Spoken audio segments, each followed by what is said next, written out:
Bienvenidos. Bueno, vamos a ir comenzando el teórico de hoy, ¿sí? Antes de comenzar, les voy a mencionar que la semana que viene, el teórico del día viernes, ustedes no lo van a tener porque el día viernes es feriado, pero lo vamos a recuperar en la semana siguiente. La idea es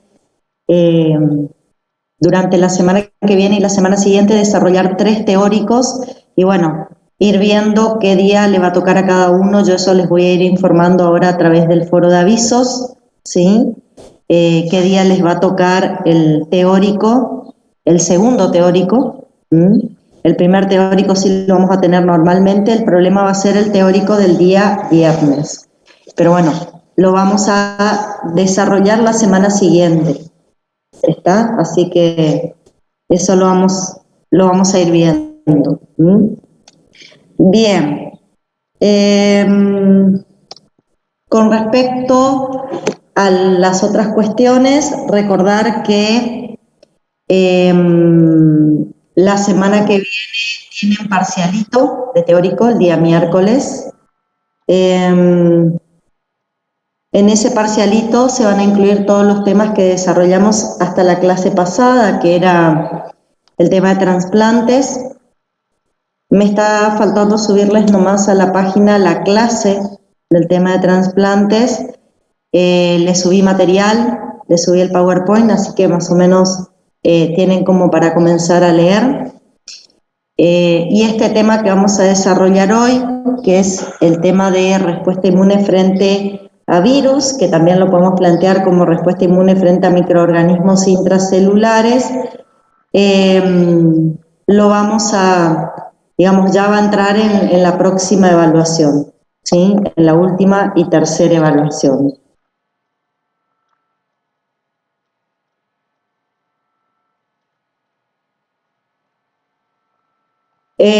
Acá me están preguntando si no pueden, quiero ver si es lo que me están preguntando, entrar en otros teóricos que no sea el de ustedes el día viernes, entrar por ejemplo el miércoles o el jueves en los teóricos. Le comento que está limitado el ingreso a los Zoom, está limitado a la cantidad de gente que está citada para ese teórico. Si yo pongo más gente, hay gente que va a quedar afuera. ¿Sí? Es como que si yo normalmente tengo 150 alumnos, no puedo poner 152 porque no entran. Así que tengan en otro horario que no sea el suyo, imposible, porque el Zoom no se los va a permitir. Pero quédense tranquilos que en el horario normal de la semana siguiente ustedes van a tener su teórico, ¿sí? Yo estoy tratando de organizarlo nomás, pero la idea es que lo tengan en el horario normal. No se preocupen que eso lo vamos a organizar. No va a haber horarios extras fuera de los que son normalmente horarios propios de ustedes, ¿sí? Sí, me está faltando subir el cuestionario guía, eso lo estuve terminando de armar ayer, tanto la clase como el cuestionario guía de repaso. Para el parcialito del miércoles de la semana que viene, sí, les voy a subir, quédense tranquilos. Lo estaba terminando de armar para poder subírselos, ¿sí? A los que me están preguntando. Un solo detalle quiero ver.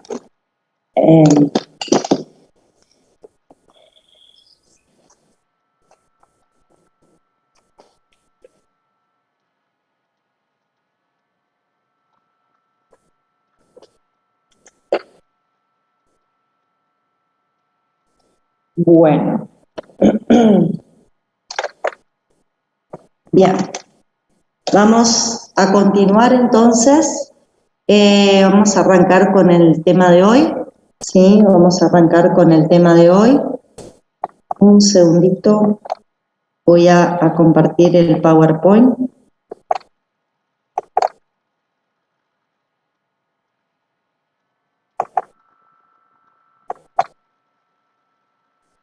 Bueno, como ustedes pueden ver, la idea es que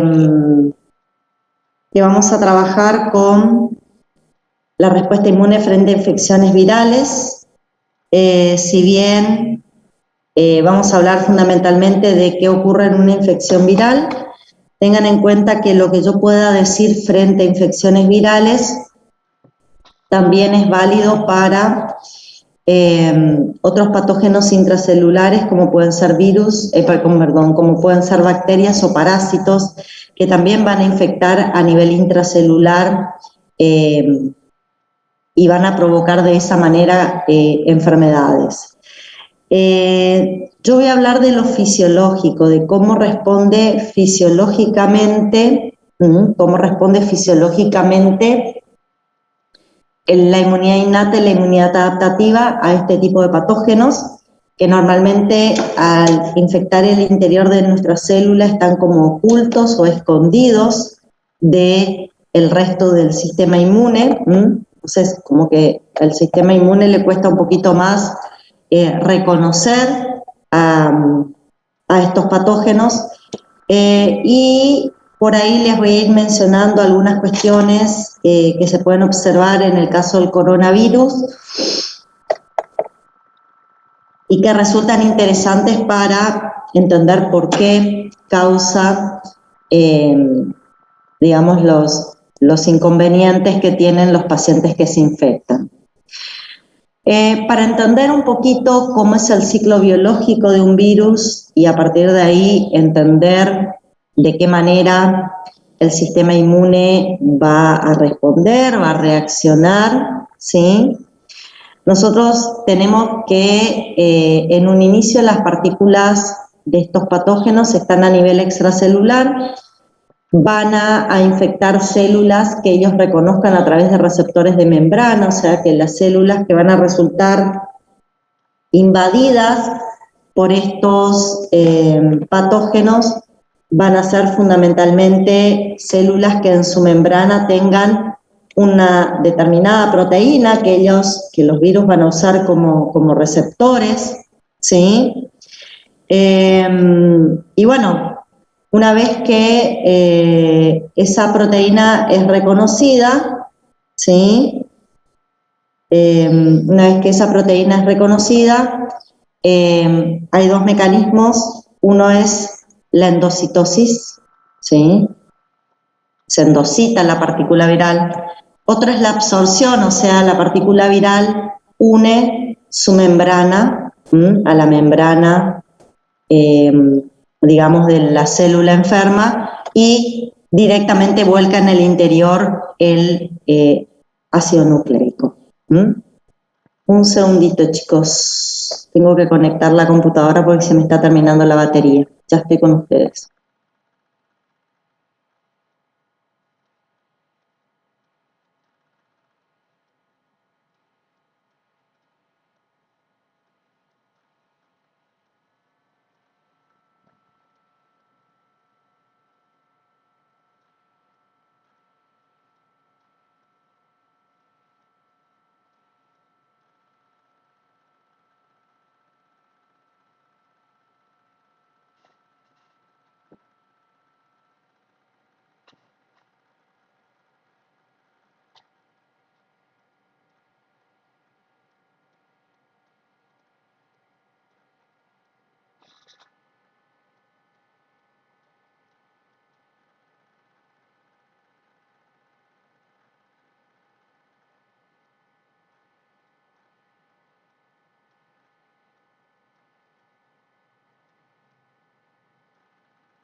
Bueno, ahí estoy de vuelta, chicos. Bien, les decía, una vez que reconoce, tiene distintos mecanismos para meterse dentro de la célula. Lo importante es que ellos deben dejar, de alguna manera, estas partículas virales deben dejar expuesto su genoma.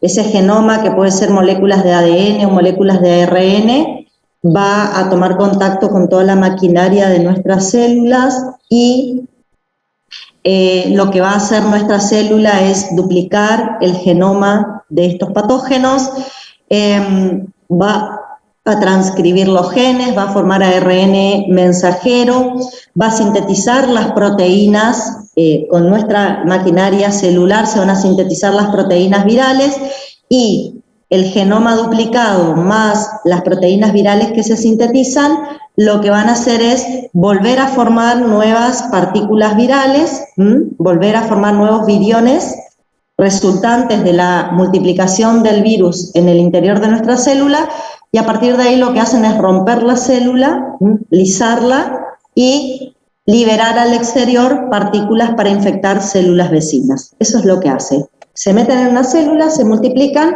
rompen esa célula, invaden células vecinas.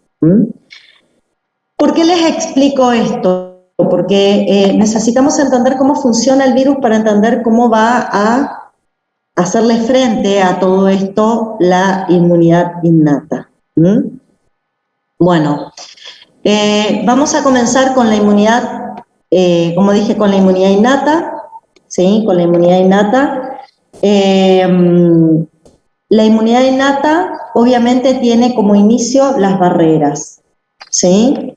Esas barreras en general, por una gran parte de patógenos, una gran parte de virus es sobrepasada, o directamente inoculamos el virus en la sangre porque usamos agujas contaminadas con partículas virales, o existen, por ejemplo, artrópodos que pueden hacer una inoculación del virus a través de una picadura, por mordedura de animales, podemos introducir directamente al torrente sanguíneo las partículas virales, ¿sí? Y de esa manera, en general, chicos, las barreras no suelen ser efectivas para evitar el ingreso del agente patógeno. Ahora bien, una vez que esas barreras son sobrepasadas, ¿qué es lo que nos queda? Una vez que las barreras son sobrepasadas, la inmunidad innata cuenta con elementos de defensa, elementos que son importantes. Ahí vamos a encontrar, en este caso, lo pueden ver acá, a los interferones. Acá voy a hablar particularmente de los interferones de tipo 1, que son los interferones alfa y beta, y también de las células natural killer, que son parte de la inmunidad innata y que son un importante mecanismo frente a las infecciones virales. Ya después de la semana de la infección, empiezan a aparecer células T citotóxicas, empiezan a aparecer anticuerpos, o sea, empieza a aparecer la inmunidad adaptativa, yo diría después de 10 días, ¿sí? Y bueno, a partir de ahí ya es la inmunidad adaptativa la que hace frente. Pero bueno, apenas ingresa el agente patógeno y atraviesa esas barreras que normalmente no lo pueden frenar, aparece parte de la inmunidad adaptativa. Entre lo que vamos a hablar, entre los componentes que vamos a mencionar, están ahí los interferones de tipo 1 y los natural killer. Pero lo primero que nos tenemos que preguntar es, perfecto, los virus atravesaron barreras, ¿cómo hacen las células para enterarse que el virus está adentro? ¿Cómo sabemos que el virus ha ingresado?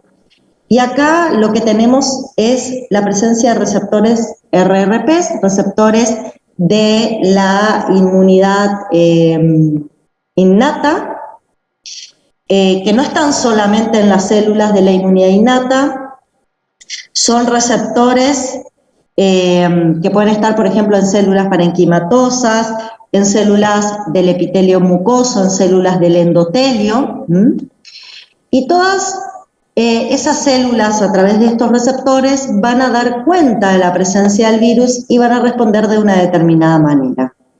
En el caso de los receptores LightTOL, los más importantes van a ser los que están involucrados en las membranas del endosoma. ¿Por qué? Porque siempre, en algún momento de su ciclo de vida, el virus utiliza el endosoma, ya sea cuando ingresa a una célula para invadirla o cuando egresa para ser volcado nuevamente al líquido extracelular y de esa manera invadir células vecinas. En algún momento atraviesa este compartimento endosómico y dentro del compartimento endosómico en su membrana tenemos estos receptores LECTOL de tipo 3, 7, 8, 9, que son los que fundamentalmente van a reconocer genoma viral. Un detalle, yo necesito que una vez que ingresa el virus, libere su genoma para que el genoma empiece a ser reconocido. O sea, los receptores que van a reconocer la presencia del virus reconocen ácidos nucleicos virales, ¿sí? Así que ese ácido nucleico tiene que ser liberado al interior de la célula, en este caso tiene que ser liberado en el endosoma, y de esa manera estos receptores de endosomas van a reconocer a la partícula viral.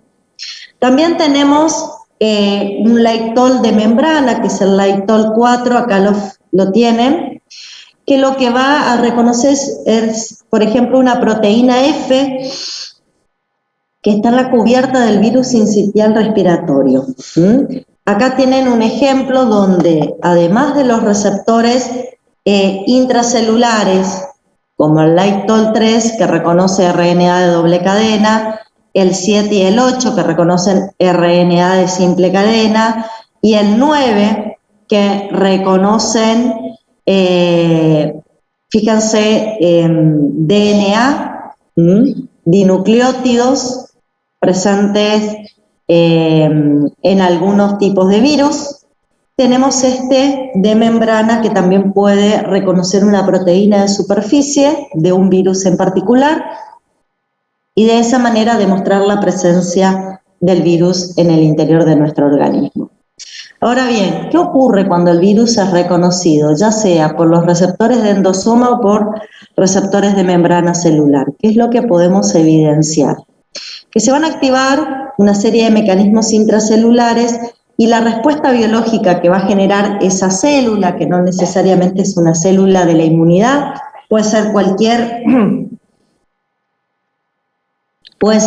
célula de nuestro organismo, lo que va a hacer es activar la formación, o sea, primero la transcripción de genes y después la formación de citoquinas y de interferones de tipo 1. O sea, la célula infectada, a partir del reconocimiento de estas PAMPs de origen viral, van a empezar a producir citoquinas proinflamatorias e interferones de tipo 1. ¿Qué otros receptores podemos tener? Bueno, tenemos también los receptores de tipo NOT. ¿Qué características tenían los receptores de tipo NOT? Los receptores de tipo NOT son receptores intracitoplasmáticos. Cuando reconocen la presencia de un PAM,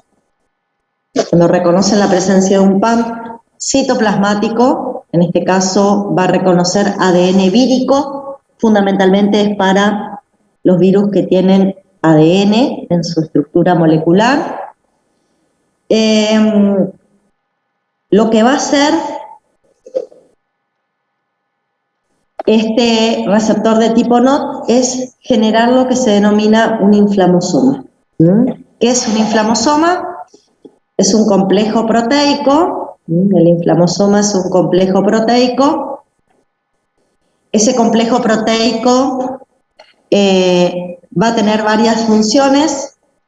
Entre ellas, este complejo proteico llamado inflamosoma va a activar caspasas, que lo que van a hacer es fragmentar y favorecer la maduración de algunas citoquinas proinflamatorias. La célula que ha descubierto la partícula viral a través de los receptores de tipo NOT va a empezar a secretar citoquinas proinflamatorias como la interleuquina 1, la interleuquina 18, así como interferones de tipo 1. Por otro lado, la formación de un inflamosoma va a determinar la piroptosis de la célula que acaba de descubrir en su interior la presencia de la partícula viral. En el caso de la piroptosis, ¿de qué estamos hablando? Estamos hablando de una muerte de una célula, es una muerte, digamos, de algún modo diferente a la apoptosis, y la característica que tiene es que cuando la célula se muere por piroptosis, vuelca todo su contenido intracelular al líquido extracelular.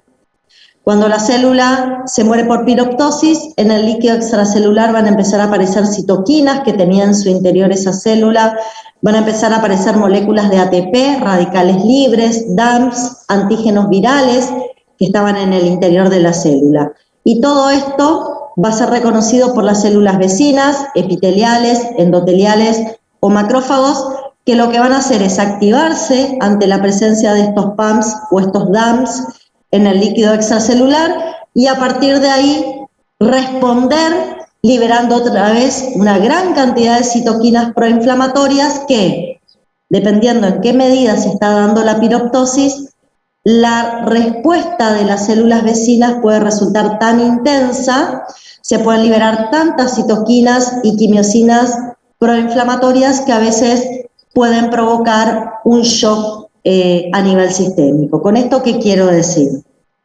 Que si la piroptosis ocurre en algunas pocas células, las células vecinas liberan poca cantidad de interleuquina 1, 6, factor de necrosis tumoral alfa, y lo único que se genera es, en el contexto local, un foco inflamatorio.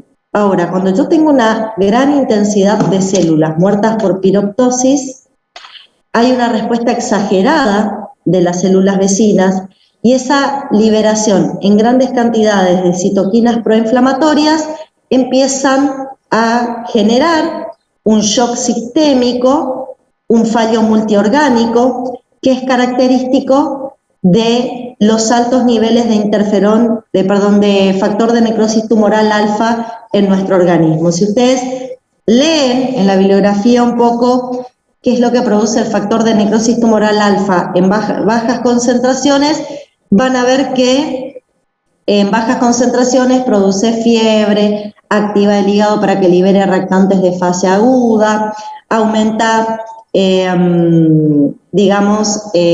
la vasodilatación, aumenta la permeabilidad vascular, estimula la médula ósea para la liberación de neutrófilos.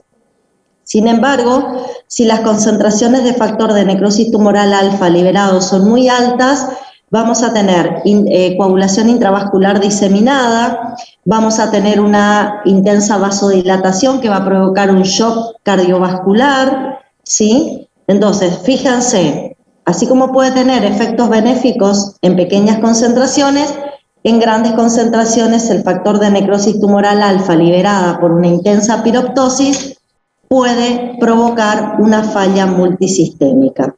Falla multisistémica que se observa normalmente en el paciente con coronavirus. Esta es una de las causas de que un paciente con coronavirus empiece a tener falla renal, falla cardiovascular, empieza a tener coagulaciones intravasculares. Normalmente se ve que algunos pacientes con COVID, tienen una intensa piroptosis de sus células infectadas por coronavirus. Y esa intensa piroptosis genera una gran liberación. Ustedes quizás habrán escuchado en algún momento la tormenta de citoquinas. ¿De qué habla la tormenta de citoquinas? Que la intensa piroptosis de células a causa del coronavirus hace que las células vecinas liberen muchísimas citoquinas proinflamatorias, y estas citoquinas proinflamatorias, en vez de generar un efecto benéfico, van a generar a nivel sistémico un cuadro que se caracteriza por fallas multiorgánicas, ¿sí? Bueno, ¿qué otro receptor puede poner en evidencia la presencia del coronavirus? De los virus en general. Otro receptor que puede poner en evidencia la presencia de virus son los receptores de tipo RIG, que son receptores citoplasmáticos, están presentes en muchos tipos celulares. En este caso van a reconocer ARN viral, el otro reconocía ADN, este que reconoce ARN viral. activan la producción de interferones de tipo 1, fundamentalmente por células plasmáticas y células somáticas. Acá empezamos a nombrar unas células que van a empezar a cobrar mucha importancia en este proceso, que son las células dendríticas plasmocitoides, van a empezar a ser importantes en la infección viral. Y bueno, son receptores que reconocen el genoma y empiezan a liberar mucho interferón de tipo 1, aunque también citoquinas proinflamatorias. Finalmente tenemos los receptores citosólicos de ADN. Estos receptores citoplasmáticos también están presentes en muchos tipos de células, también promueven la producción de interferones de tipo 1 y promueven la autofagia, que implicaría la introducción del microorganismo reconocido en el citoplasma en los lisosomas para provocarle la muerte. Por cualquiera de estos receptores en general, lo que nosotros vamos a evidenciar es la formación de interferones de tipo 1, interferones alfa y beta como principal respuesta de la inmunidad innata. También tenemos los receptores de lectina tipo C, que son receptores de membrana. Fundamentalmente tenemos los receptores de C-SINE, que están expresados fundamentalmente en células dendríticas convencionales inmaduras y en macrófagos. Estos receptores los usan estas células para reconocer el patógeno y para fagocitarlo. Recuerden que si el virus es fagocitado por estas células dendríticas, ellas terminan procesando y expresando al virus por un complejo mayor de histocompatibilidad de clase 2. Así que es un mecanismo muy importante que tienen estas células presentadoras para finalmente hacer una presentación a través del complejo 2 del patógeno cuando ellos migren al órgano linfoide secundario. Otro detalle que tienen que tener en cuenta en cuanto a estos receptores es que pueden ser un mecanismo que usa el virus para infectar la célula dendrítica. ¿Qué pasa si la célula dendrítica resulta infectada? Bueno, en realidad no pasa mucho.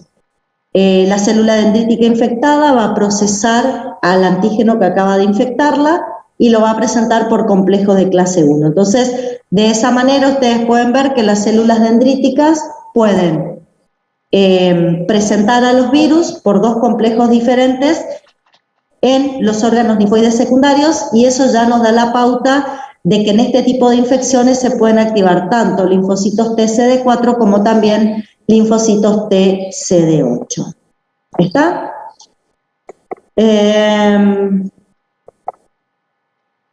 Bueno.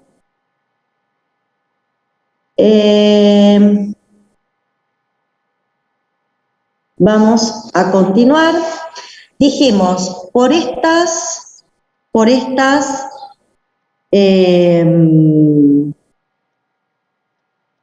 receptores de reconocimiento de patógenos que acabamos de ver, fundamentalmente las células que logren reconocer en su interior la presencia de partículas virales, lo que van a hacer es empezar a liberar interferones. Vamos a ver qué hace el sistema del interferón. Y más que nada, se van a liberar interferones de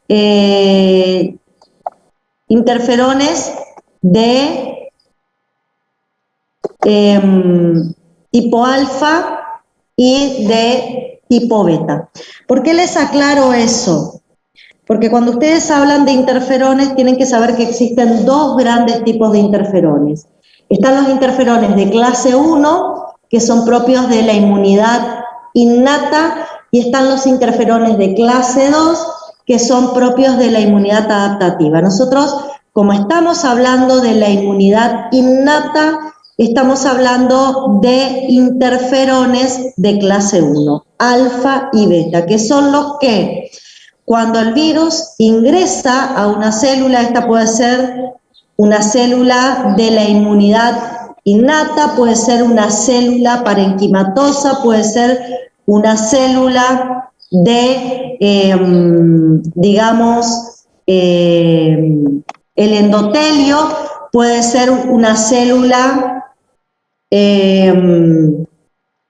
digamos, de, como les decía, epitelial, ¿sí? Del epitelio mucoso. Bueno, cuando la célula reconoce, como ustedes pueden ver acá en la imagen, reconoce la partícula viral, el genoma es liberado al citoplasma y todos estos receptores que ustedes pudieron ver ponen en evidencia a esa partícula viral, la célula infectada libera interferones alfa y beta. Esos interferones alfa y beta van a ser interferones que van a tener una acción autocrina y van a tener una acción parácrina. ¿Qué quiero decir con eso? Por la acción autocrina hablamos de que el interferón liberado por la célula infectada va a actuar sobre la propia célula infectada, sobre receptores en la propia célula infectada, y con la acción parácrina vamos a hablar de que estos interferones van a actuar sobre células vecinas. En el caso de actuar sobre células vecinas, no necesariamente son células vecinas que están infectadas. Pueden ser células vecinas sanas, pero de igual manera reciben la acción de los interferones. ¿Y qué provocan los interferones? Provocan la transcripción de genes, y esos genes que se transcriben van a codificar determinadas proteínas que van a generar un estado antivírico. Las proteínas que se empiecen a sintetizar, a ver si ustedes recuerdan un poquito, los interferones tienen receptores de tipo JAK-STAT. ¿Se acuerdan qué pasaba con los receptores JAK-STAT? Bueno, en el caso de los receptores JAK-STAT, las proteínas STAT que se activaban se transformaban en factores de transcripción, y a partir de ahí empezábamos con la transcripción de genes a nivel del ADN. Genes que van a dar lugar a proteínas. Proteínas que van a generar un estado antivírico, ¿sí? Así que, resumiendo un poco, acá lo pueden ver.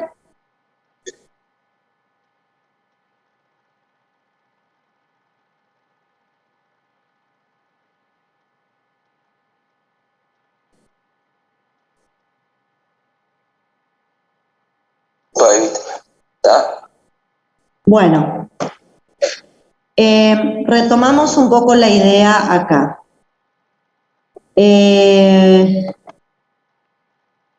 Como ven acá,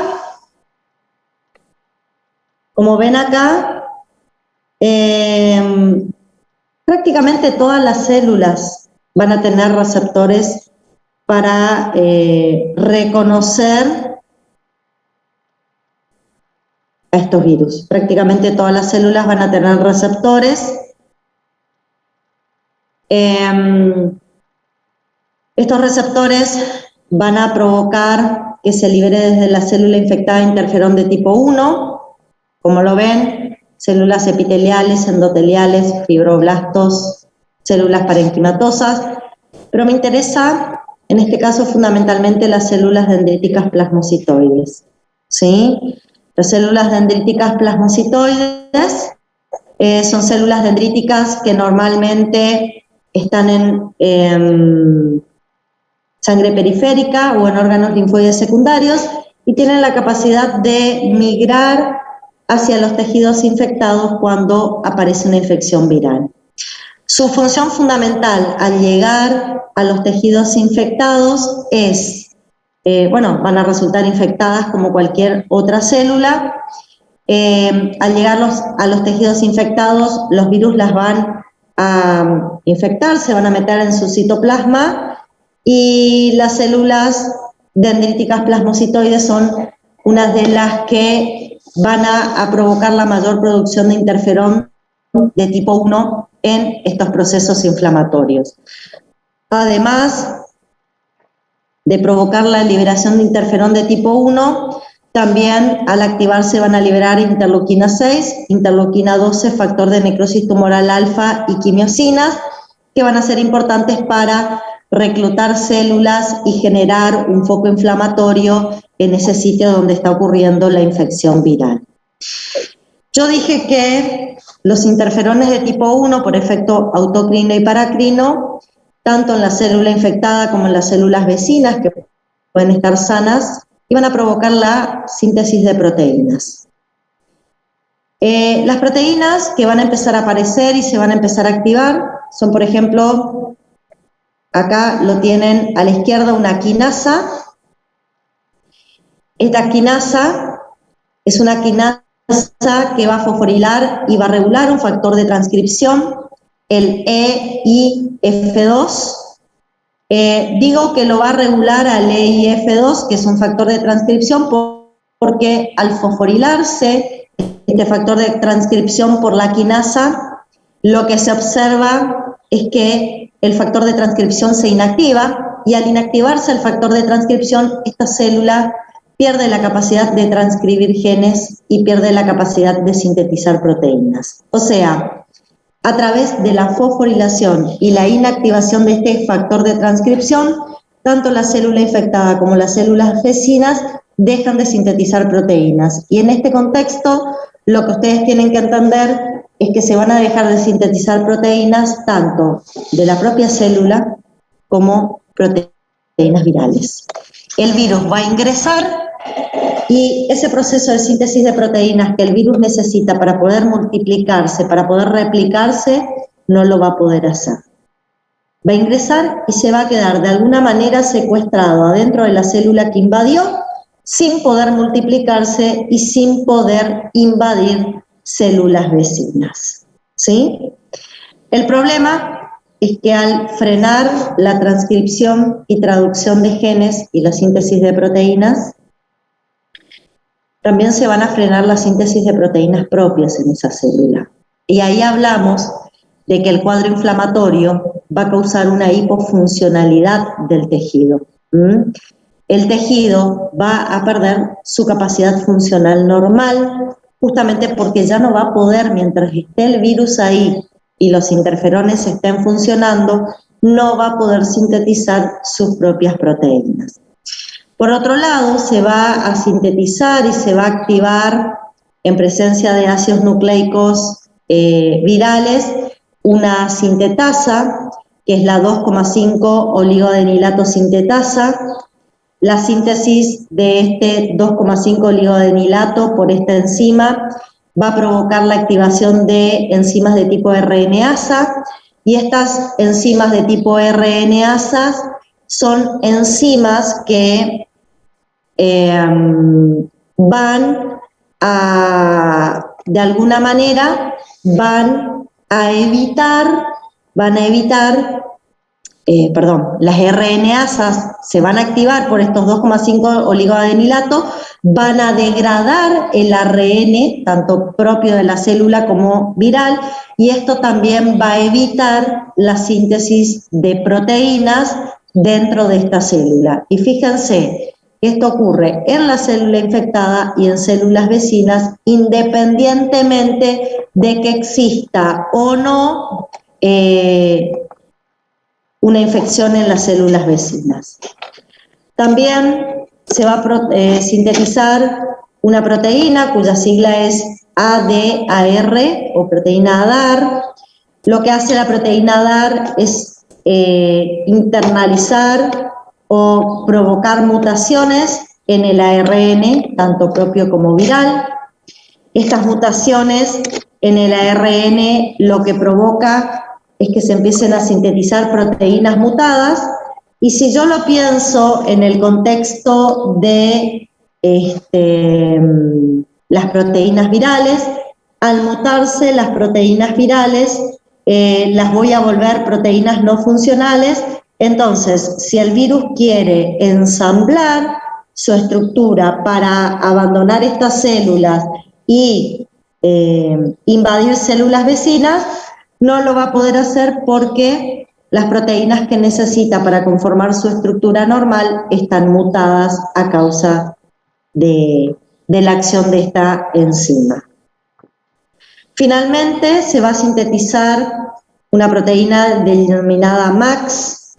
La proteína denominada MAX es una GTPasa, que lo que va a hacer es degradar el GTP sobre la superficie de diferentes células y de manera indirecta, al degradar el GTP, lo que provoca esta proteína MX, ¿sí?, es que la nucleocápside de las partículas virales no puedan ser transportadas al núcleo o muestren alteraciones en sus propiedades.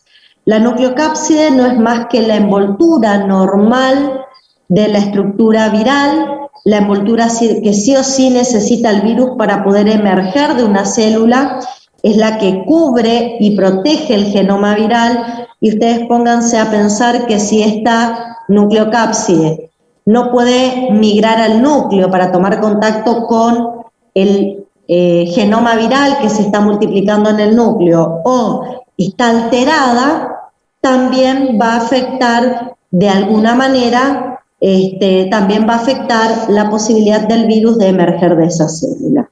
O sea, por todos estos mecanismos directos o indirectos, lo que yo voy a lograr a través de los interferones es provocar un mecanismo que evite la multiplicación viral, el virus no se va a poder multiplicar y va a quedar encerrado, capturado dentro de la célula que lo acaba de descubrir.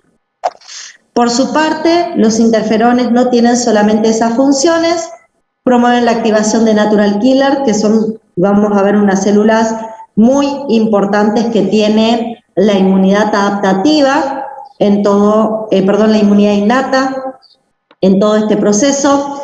Va a aumentar la expresión de las moléculas del complejo mayor de histocompatibilidad de clase 1 y de clase 2 para facilitar la presentación de antígenos a la inmunidad adaptativa.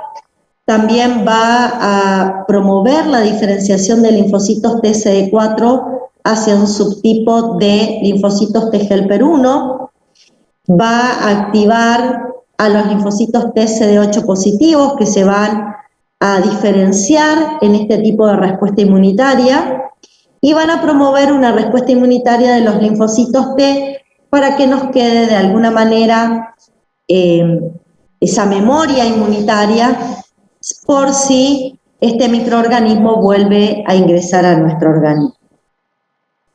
Entonces, hasta ahora tenemos las células dendríticas plasmocitoides que migraron hacia el tejido inflamado, tenemos las células propias del tejido que fueron invadidas por los virus. ¿Y qué hicieron estas células? Liberaron interferones de tipo 1, liberaron citoquinas proinflamatorias como la interleuquina beta y otras citoquinas y quimiosinas. Los interferones de tipo 1 lo que hicieron por su parte fue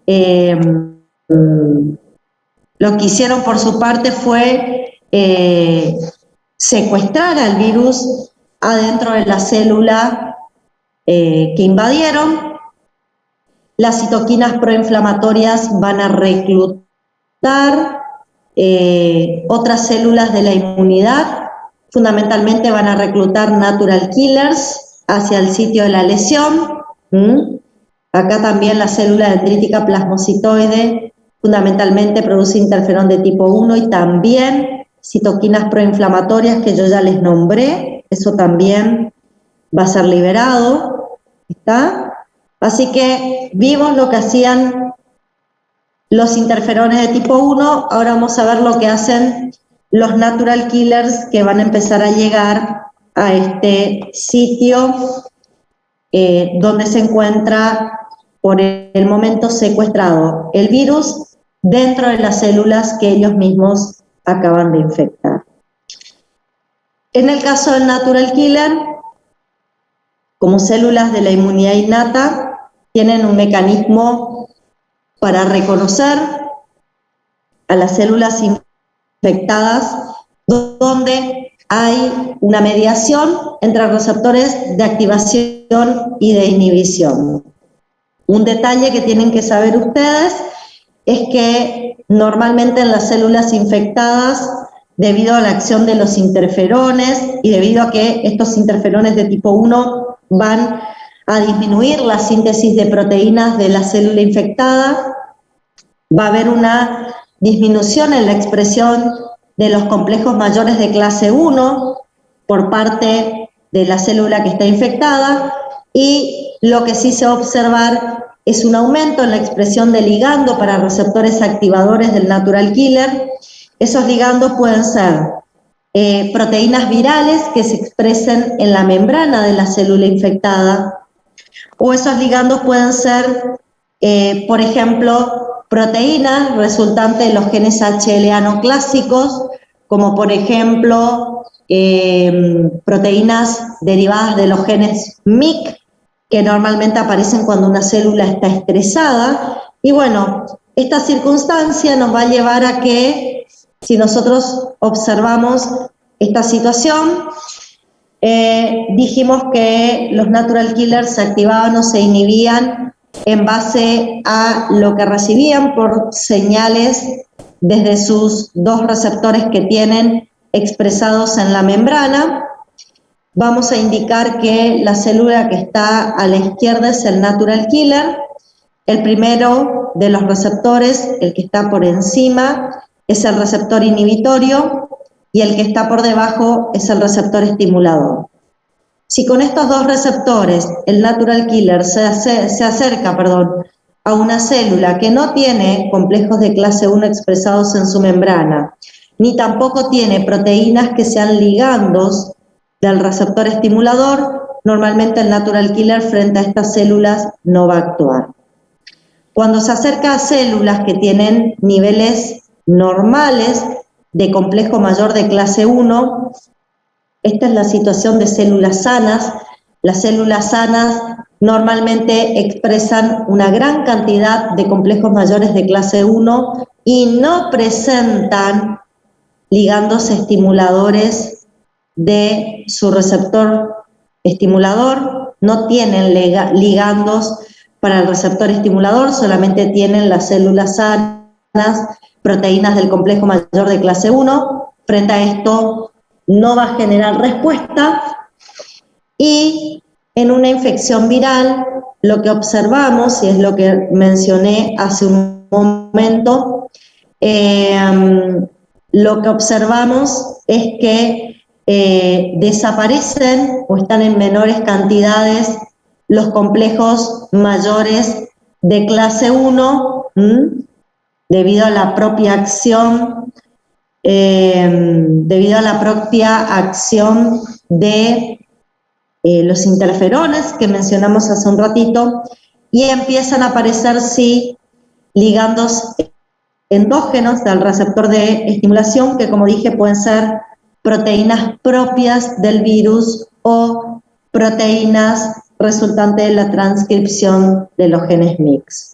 Ante esta situación, la célula natural killer va a atacar la célula blanco, es lo que normalmente observamos en las infecciones virales.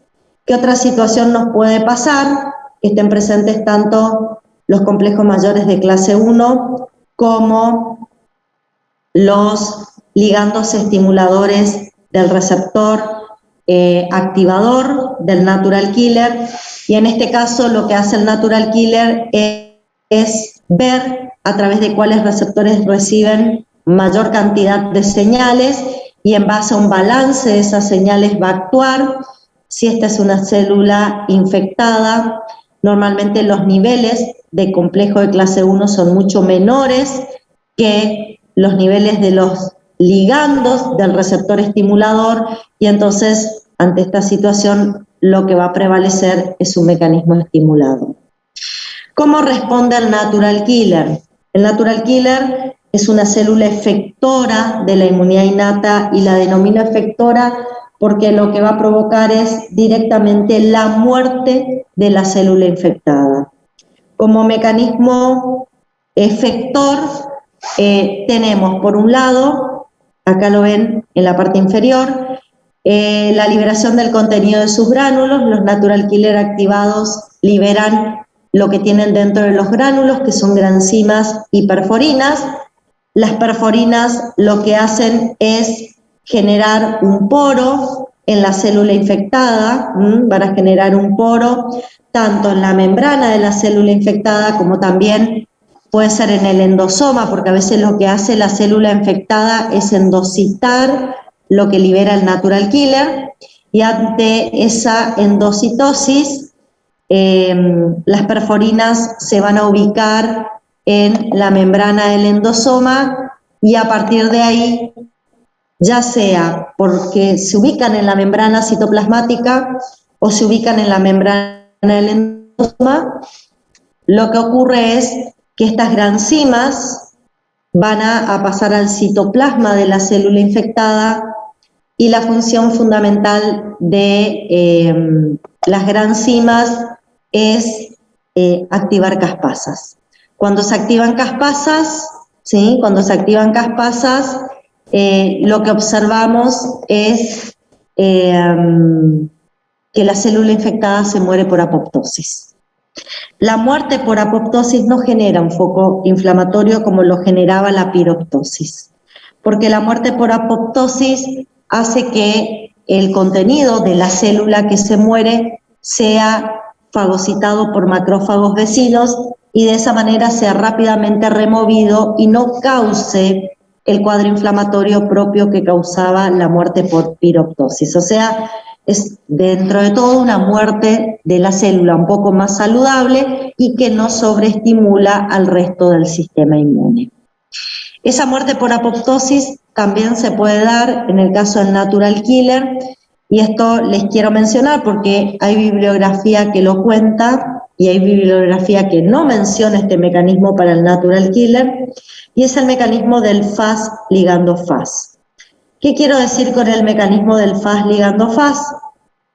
Que cuando una célula blanco, una célula propia, se infecta, se enferma, lo que ocurre es que empieza a expresar proteínas de estrés en su membrana. Estas proteínas Fas son proteínas de estrés. ¿Qué implica la expresión de proteínas Fas en la membrana de una célula? Implica que esta célula tiene algún proceso patológico que le está causando estrés.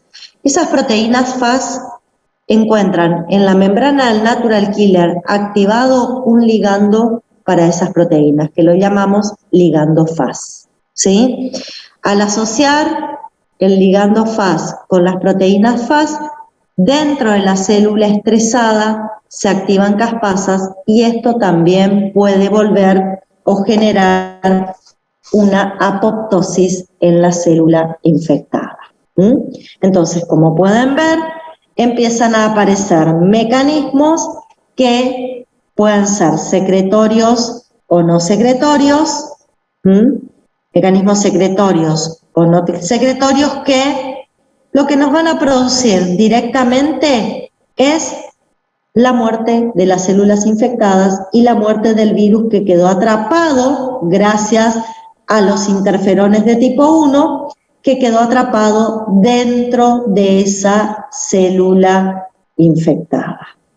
¿Está?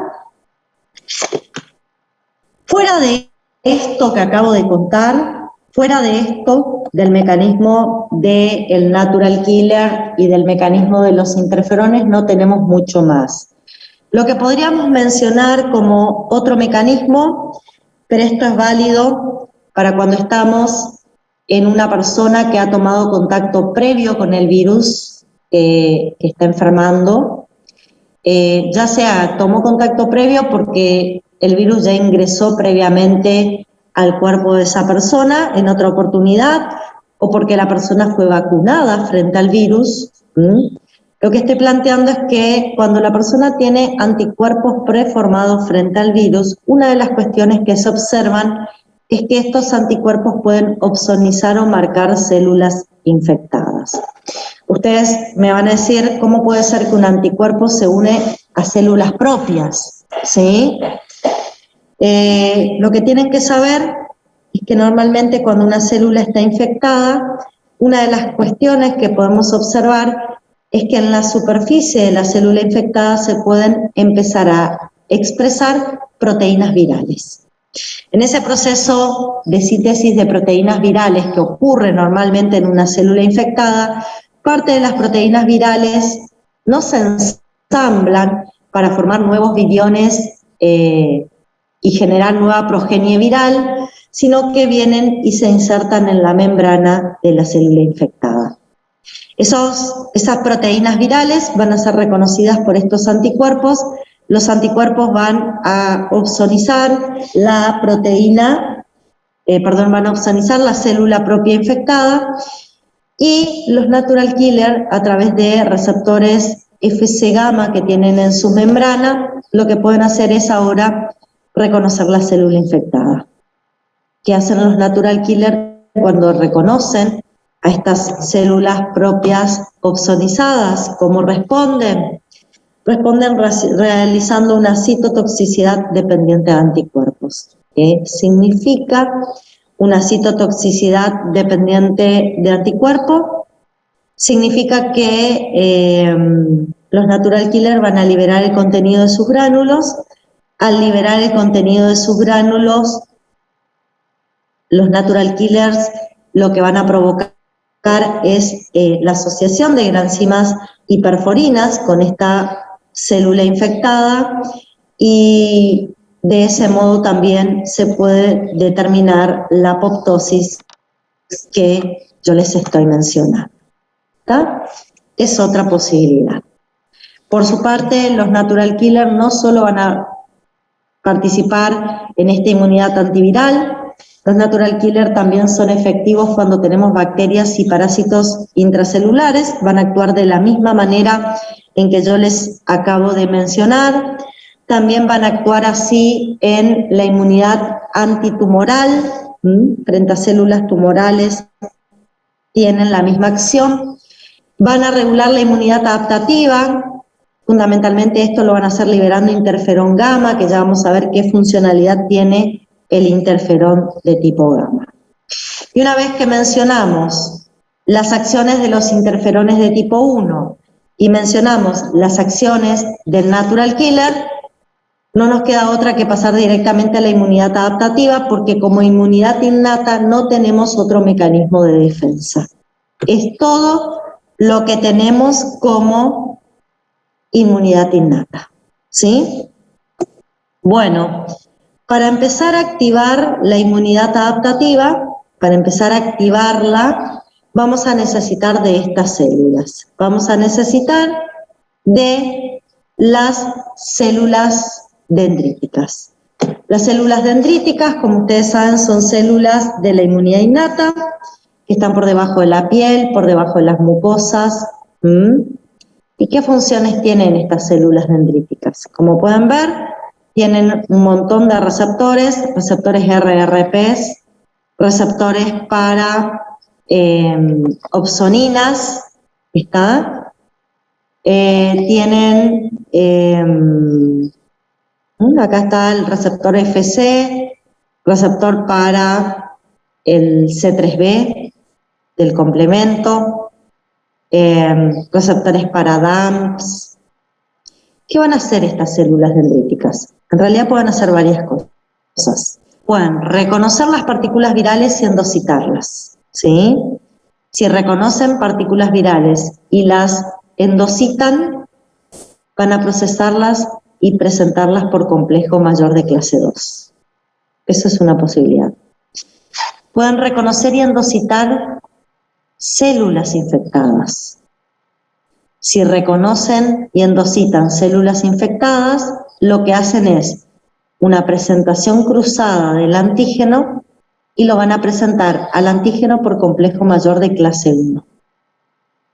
Y la tercera posibilidad es que la propia célula dendrítica resulte infectada por el virus. O sea, el virus también puede ingresar al citoplasma de esta célula y ella lo puede descubrir por receptores citoplasmáticos. En ese caso va a procesar las proteínas virales a través de su proteosoma y va a terminar expresando proteínas virales por complejos mayores de histocompatibilidad de clase 1. Resumiendo, esta célula va a pasar de un estado inmaduro a maduro, va a presentar y expresar partículas virales por complejos de clase 1 y por complejos de clase 2 en su membrana. ¿Y qué particularidad tenía la célula dendrítica cuando pasaba del estado inmaduro al estado maduro?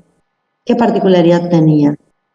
Perdía la unión por las proteínas del tejido donde se encontraba y empezaba a adquirir receptores para quimiosinas. ¿Qué hacían los receptores para quimiosinas?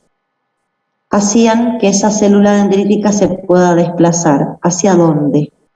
Hacia los órganos linfoides secundarios, porque desde ahí iban a ser volcadas las quimiosinas, fundamentalmente por células que van a encontrarse en la región de linfocitos T del órgano linfoide secundario. Ahí tenemos células foliculares que van a liberar a estas quimiosinas. Entonces, ellas, tomando lo más normal es la linfa, también podría ser movilizada por sangre, pero no es tan frecuente, va a migrar al órgano linfoide secundario y fundamentalmente va a migrar a la zona donde se encuentran, los linfocitos T. Cuando yo hablo de el ganglio, por ejemplo, estoy hablando de la paracorteza. ¿Qué teníamos en la paracorteza? A ver si nos acordamos. Teníamos estos famosos conductos fibroblásticos formados por células reticulares que se unían, formaban como cordones que armaban como un esqueleto dentro de la paracorteza.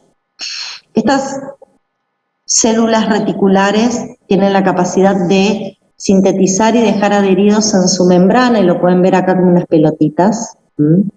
Sintetizan y dejan adheridas en su membrana quimiosinas. ¿Y para qué me sirven las quimiosinas que están adheridas ahí? Para que tanto las células presentadoras de antígenos que vinieron de la periferia como los linfocitos T vírgenes, CD4 o CD8, que vienen del órgano linfoide primario hacia el secundario, puedan desplazarse por estas estructuras. Y en ese desplazamiento, ¿qué es lo que vamos a lograr? Que en algún punto esta célula dendrítica pueda empezar a tomar contacto con diferentes linfocitos vírgenes. Algunos van a ser T, otros van a ser linfocitos, algunos van a ser TCD4, otros van a ser TCD8, ¿está? Algunos van a reconocer el péptido, otros no lo van a reconocer, ¿está? Normalmente,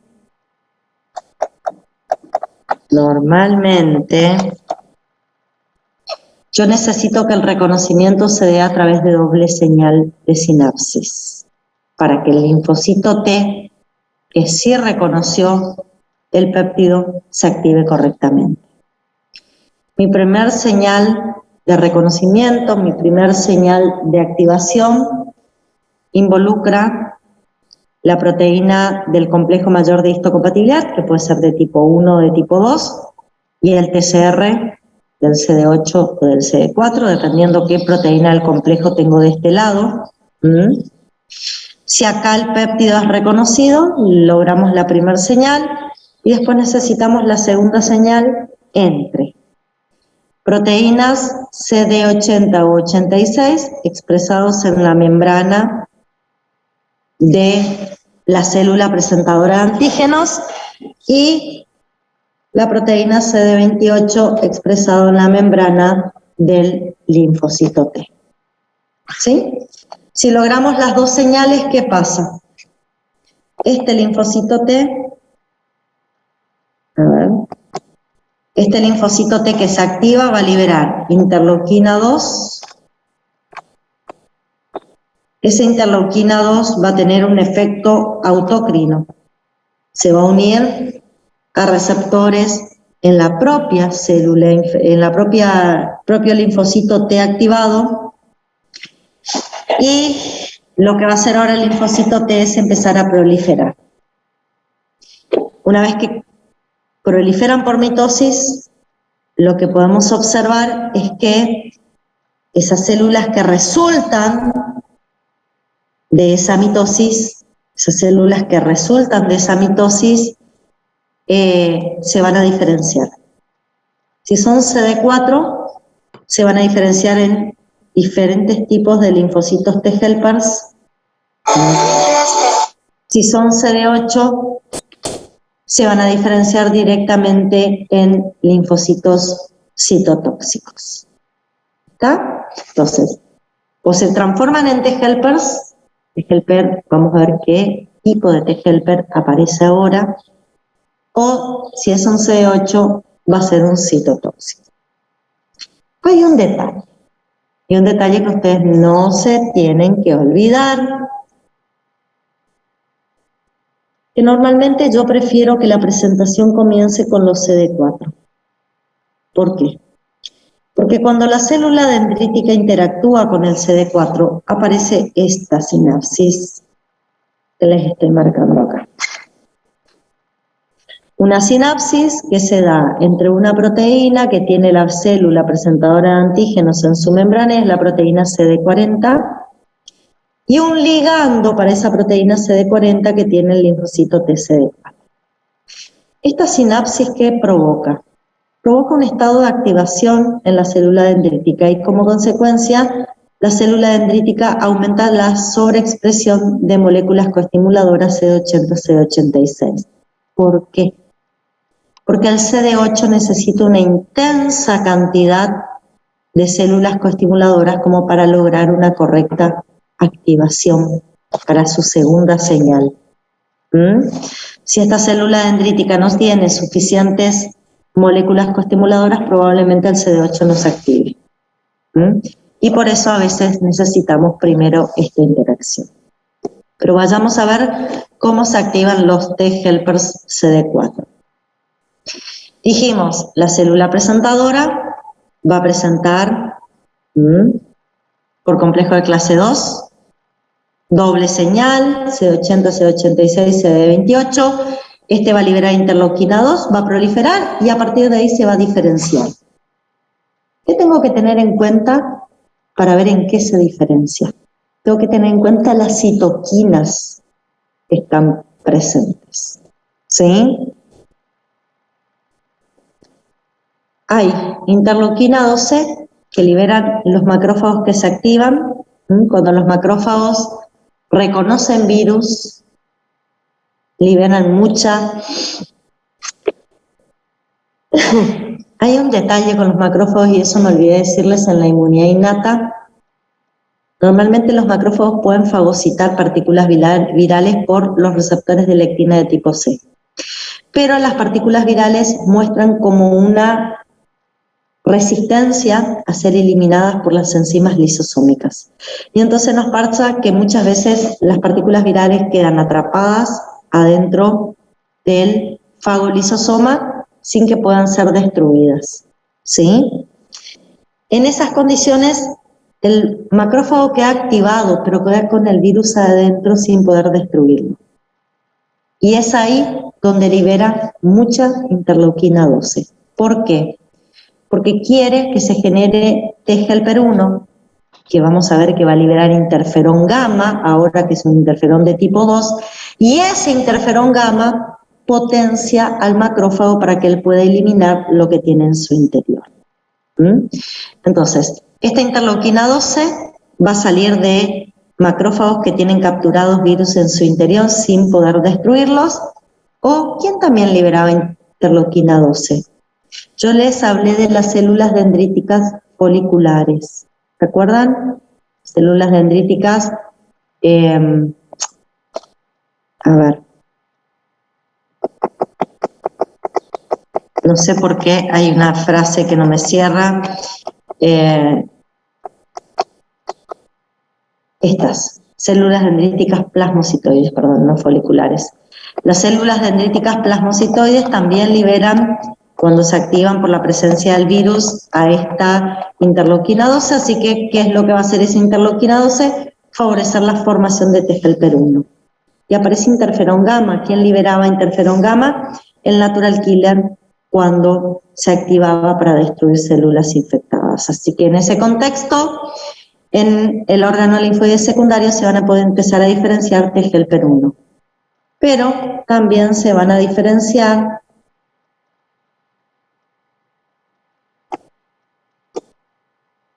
TGLP foliculares. Esta formación de TGLP foliculares suele ser bastante frecuente en todos los procesos de activación, ¿sí? Entonces, por un lado voy a empezar a tener TGLP1 y TGLP foliculares. ¿Qué van a hacer los TGLP1? En el propio órgano linfoide secundario van a liberar interferón gamma. El interferón gamma va a evitar que se generen TGLP17 o TGLP2. Y por otra parte, van a activar a los linfocitos B para que cuando estos realicen el switch isotípico, lo hagan favoreciendo la formación de inmunoglobulinas G. Se van a ir a nivel periférico, también van a liberar interferón gamma. A nivel periférico van a activar a macrófagos en su forma clásica, aumentando la muerte de los patógenos que tienen fagocitado, que es un poco lo que yo les dije, y también van a estimular a los macrófagos para que favorezcan la formación de un foco inflamatorio. Por su parte, van a sobreestimular también a los natural killers y a los CD8 positivos. ¿Está? ¿Cómo se van a activar los CD8 positivos? Bueno, la célula dendrítica que presenta el antígeno o el péptido viral por complejo de clase 1, lo presenta un linfocito T virgen en el órgano linfoide secundario. Si acá ocurren las dos señales de activación, las dos sinapsis, el linfocito CD8 positivo se activa y prolifera, esto más o menos nos va a llevar 10 días, y a partir de ahí directamente se va a diferenciar en células citotóxicas y linfocitos TCD8 de memoria. Cuando yo hablo de la diferenciación hacia la formación de TGLP1, también tengo que ver o pensar que se van a formar linfocitos T de memoria. Bueno, así como se forman CD8 de memoria, nos quedan linfocitos T de memoria en el órgano linfoide secundario. ¿Qué hacen los T citotóxicos que se generan? Viajan a periferia y empiezan a contactar con todas las células de nuestros tejidos periféricos. ¿Qué es lo que buscan? Buscan mirar qué tienen las células de mi tejido periférico en sus complejos mayores de clase 1. Recuerden que todas las células de mi tejido periférico en general son células nucleadas, por lo tanto, a través de sus complejos mayores de clase 1 pueden estar mostrando o péptidos propios o péptidos extraños. ¿Qué péptidos va a buscar este linfocito T citotóxico? Va a buscar péptidos virales, que van a ser exactamente los mismos péptidos que provocaron su activación en el órgano linfoide secundario. ¿Qué ocurre cuando el CD8 citotóxico a nivel periférico encuentra una célula que tiene en su complejo mayor de clase 1 el mismo péptido viral? Primero, si tiene el péptido viral, va a estar estresada, va a expresar las proteínas FAS en su membrana. Las proteínas FAS van a interaccionar con el ligando FAS que tiene el CD8 en su membrana, y la interacción entre el ligando FAS del CD8 y las proteínas FAS de la célula infectada van a activar caspasas que van a llevar a la muerte celular programada de la célula infectada. La otra situación, fíjense que es muy parecido todo a los natural killers. Los CD8 tienen gránulos, esos gránulos van a liberar su contenido, en su contenido tienen granzimas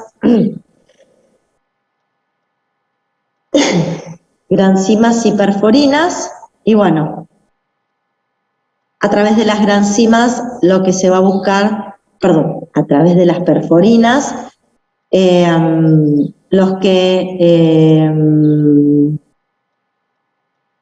van a tratar es que las granzimas accedan al citoplasma de la célula. Eso es lo que se va a buscar.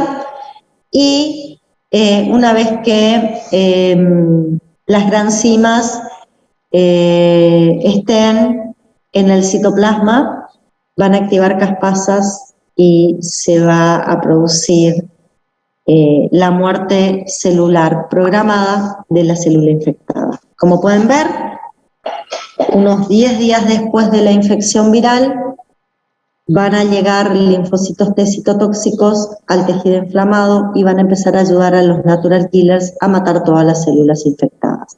Estas células infectadas están en un estado latente que le generó el interferón de tipo 1.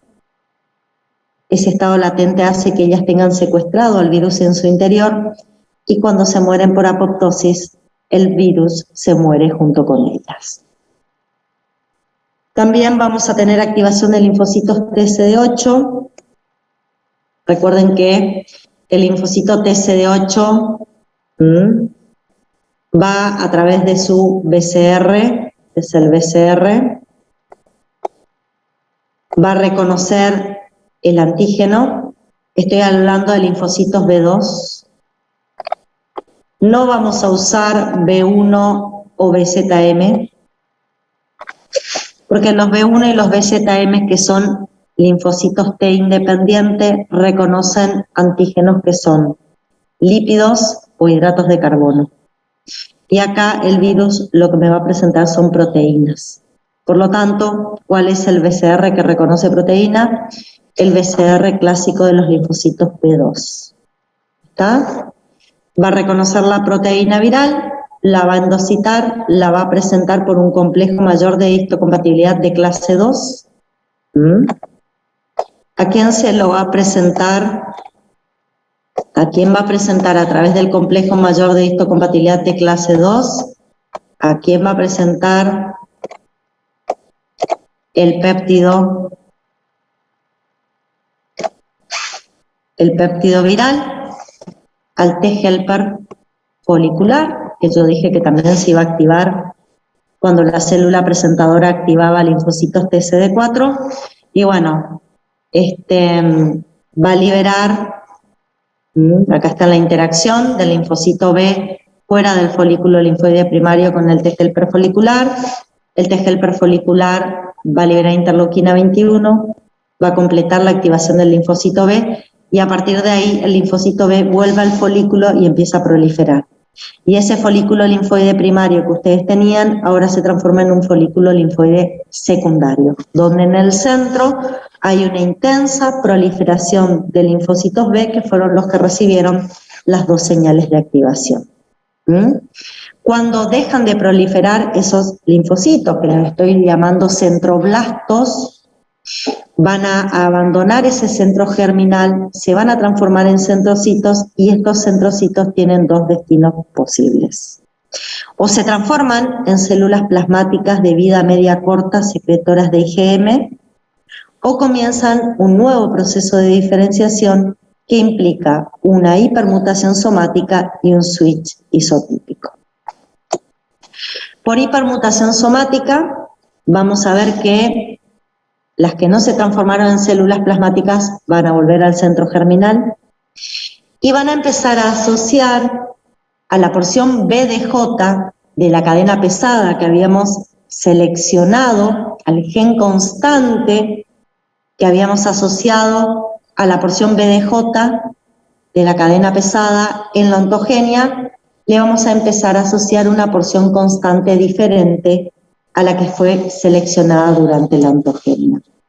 Si ustedes ven, el gen constante que yo había seleccionado en la ontogenia para asociarla a la porción BDJ variable era el gen mu o el gen delta. Ahora que voy a hacer el switch isotípico, excluyo esos genes y dejo los otros y selecciono uno de los genes constante que me queda. La pregunta del millón es,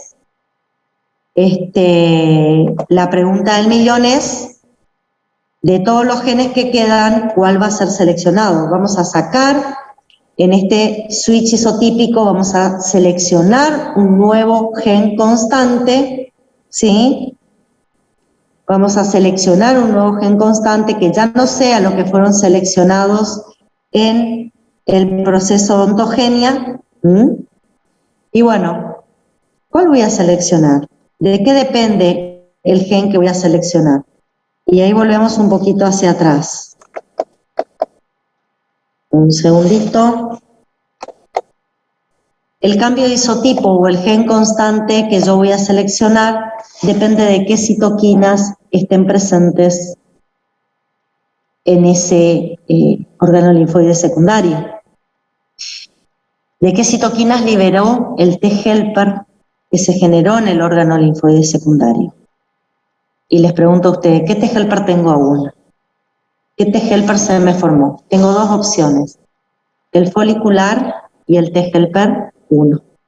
El T-helper 1 libera interferón gamma. ¿Qué hace el interferón gamma?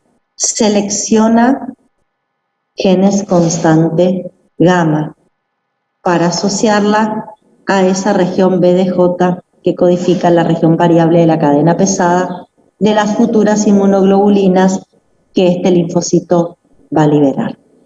Por lo tanto, al cambiar el gen constante, ¿qué estoy cambiando en este linfocito B que está diferenciándose? Estoy cambiando su capacidad en la secreción de anticuerpos. Hasta ahora, como estuvo seleccionado el gen MU, este linfocito B solamente sabía sintetizar anticuerpos de tipo IgM. A partir de este switch isotípico, ahora va a tener la capacidad de liberar otros tipos de anticuerpos y en este caso en particular va a poder liberar anticuerpos de tipo IgG. En el caso de la hipermutación somática, lo que hacemos es, cada vez que se divide por mitosis el centrocito, cada vez que se divide por mitosis, lo que hago es generar pequeñas mutaciones en las regiones variables que codificaban las cadenas livianas y pesadas de las inmunoglobulinas, y una vez que esas que esas mutaciones se realizan y la mitosis finaliza, el nuevo linfocito B con ahora su BCR mutado, porque yo introduje mutaciones en los genes que codificaban la región variable, así que la capacidad de reconocimiento de este BCR es diferente a la inicial. Lo que hago con este linfocito B es volverlo a poner en contacto con antígenos. Fíjense que, si ustedes miran la imagen, acá hay una célula dendrítica folicular. Lo que hace esta célula dendrítica folicular es atrapar en su membrana a través de receptores al virus para dejarlo ahí en el folículo linfoide secundario, se queda ahí atrapado el virus. Ahora pongo en contacto este nuevo BCR con ese virus, está ahí, y puede pasar dos opciones. Que al haber hecho las mutaciones, yo lo que logré es que este linfocito mejore el reconocimiento. La mutación hizo que se reconozca mejor el virus. Fantástico. Si eso es lo que ocurre, este linfocito tiene sobrevida porque sigue interaccionando con el T-helper folicular y se transforma en células plasmáticas que pueden quedar en órganos linfoides secundarios con vida corta o pueden migrar a médula ósea con vida larga, que van a secretar ahora IgG, y células de memoria que se van a quedar en el órgano linfoide secundario. Sin embargo, me puede pasar otra cosa. ¿Qué es lo otro que me puede pasar? Que yo enfrento este nuevo BCR con su región variable mutada y ya no reconoce el antígeno. Cambió esa región variable y ya no reconoce el virus. Entonces, ¿qué le va a pasar a este linfocito B en ese folículo linfoide secundario? Se va a morir por apoptosis. Me sirven y me quedan los que luego de la hipermutación somática mejoraron el reconocimiento de antígenos y se transforman en células de memoria o se transforman en células plasmáticas, que en su mayoría, como pueden observar acá, migran a la médula ósea para tener una vida media larga, y a partir de su migración a médula ósea van a secretar anticuerpos IgG el resto de nuestras vidas. ¿Sí? Como dije, los BZM, los B1 no se suelen activar porque reconocen antígenos que normalmente son diferentes a los que me pueden llegar a presentar el virus, y en las infecciones virales fundamentalmente vamos a activar linfocitos B2.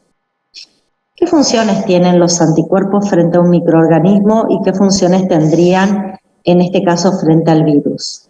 Bueno, acá están todas las funciones frente a microorganismos en general.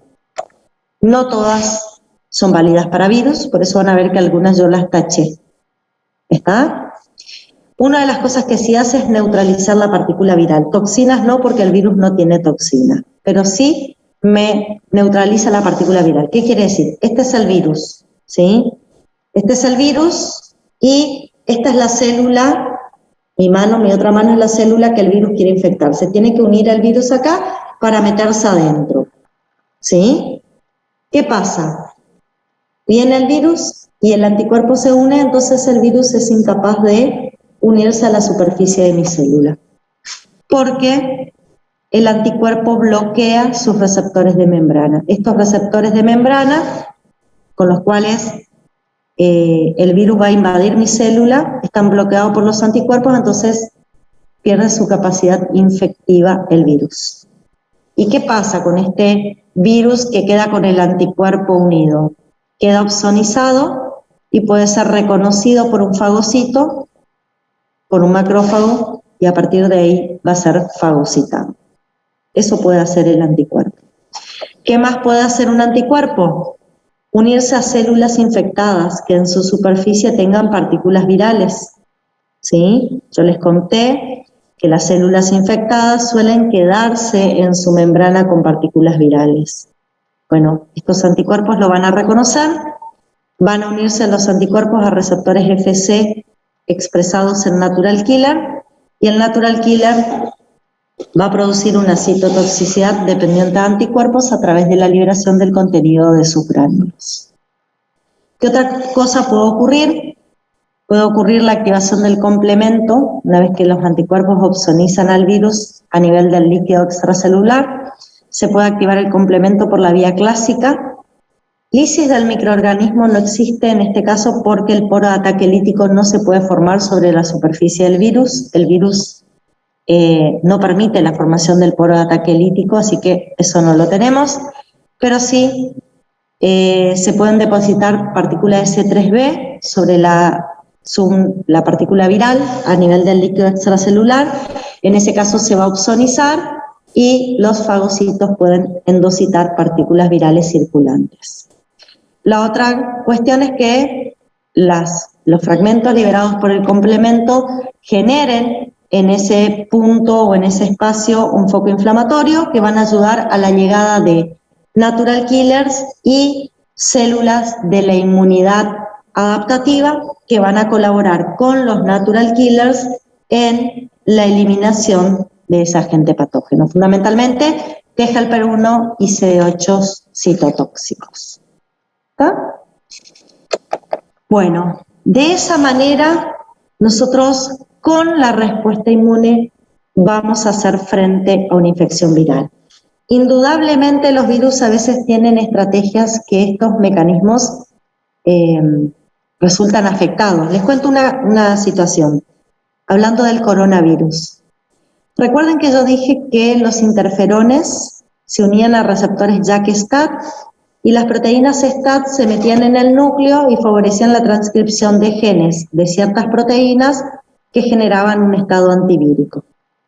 Bueno, les cuento que cuando yo tengo una célula infectada y hay proteínas virales del COVID adentro de la célula infectada, sobre todo las proteínas no estructurales del coronavirus se pueden también meter dentro del núcleo, al igual que las STAT, y impiden la acción de las STAT. Impiden que las STAT favorezcan la transcripción de genes, por lo tanto, ¿qué hace el coronavirus? Evita que la célula desarrolle un estado antivírico. Al evitar que desarrolle un estado antivírico, el COVID se puede reproducir tranquilamente dentro del citoplasma de nuestras células y romper esa célula para invadir células vecinas. Así como tenemos los mecanismos fisiológicos, que son los que yo les mencioné, en el caso de los diferentes patógenos intracelulares, estos muestran, y eso ustedes lo van a ver en detalle en microbiología el año que viene, los agentes patógenos muestran estrategias para evadir esos mecanismos fisiológicos que yo les acabo de mencionar, y al evadir esos mecanismos fisiológicos es donde ellos sostienen el proceso infeccioso y nos causan la enfermedad. ¿Está? Pero eso, bueno, lo van a ver en el caso de cada agente patógeno en particular. Yo hoy le di lo fisiológico, lo que tenemos para evitar las infecciones virales, pero indudablemente las infecciones virales existen y es porque estos patógenos encuentran estrategias para sobrepasar todos estos mecanismos. ¿Está? Bueno, chicos, de mi parte no tengo más nada que decirles, no sé si quieren preguntar algo. Yo les voy a subir un capítulo del Feinboim, porque el ABAS realmente no tiene muy bien desarrollado el tema de infecciones frente a virus, así que para este tema les voy a subir un capítulo del Feinboim, les voy a subir el PowerPoint y les voy a subir también la clase grabada, así la pueden tener y la pueden volver a ver. ¿Está? No sé si quieren hacer alguna pregunta. Fíjense que ya estamos repasando los mecanismos que vimos, ya estamos repasando cómo activamos un T-helper, esto les sirve para el parcialito de la semana que viene. Repasamos cómo activamos un linfocito B, nos sirve para el parcialito de la semana que viene. Repasamos cuando el antígeno se presentaba por complejo 1, cuando se presentaba por complejo 2, nos sirve para la semana que viene. Estamos empezando a integrar de alguna manera todas estas cuestiones que ya fuimos viendo en clases anteriores. La semana que viene la evaluación es el día miércoles a las 7 de la mañana. Figura, yo hice un cambio porque decía martes, es el miércoles a las 7 de la mañana, figura en el cronograma de actividades que ustedes tienen. ¿Sí? Bueno, ¿una otra cuestión? Si no hay más nada para decir, como siempre agradecerles que estén del otro lado, un placer tenerlos a ustedes y nos vemos la semana que viene. Muy buen fin de semana y hasta la semana que viene, chicos. Chau, chau, hasta luego.